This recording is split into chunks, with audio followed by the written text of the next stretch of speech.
My lords, it's a pleasure to follow the noble Baroness Lady Mackintosh of Pickering, with whom I'm often in agreement, although I'm afraid not in this case. In my little over a year in your lordship's house, I've noticed a very strong tendency for members to sign up to speak on amendments that they support and not to those that they oppose. But this, I think, has a very clear and damaging effect. It slants the debate. Proponents get to put their case, the government attempts to bat it away, often on merely technical grounds, and only one side of the argument is put.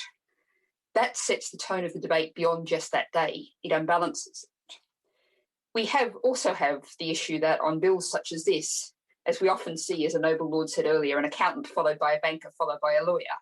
That's not a representative sample of society or of opinion. It's for that reason I signed up to speak on this amendment, to express my strong opposition. I will be brief, but I want to be clear.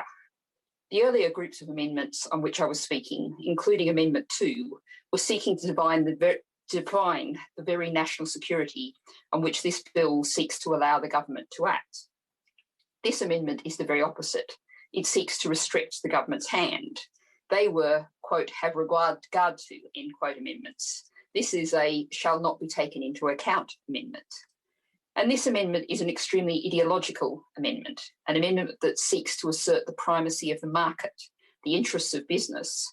By definition, given the nature of the bill, we're debating almost certainly big business, giant multinational companies, over what might be regarded as a key concern of the government about employment, which is also, I would strongly argue, a national security issue, certainly a public order issue, with regard, again, to Amendment 2. Now, the market is a human creation, not some natural process or action like photosynthesis or the tides.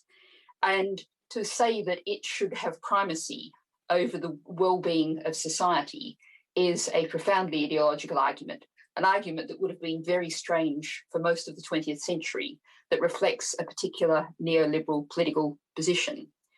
We're back again to talking about investor confidence, the idea that we have to be a competitive nation.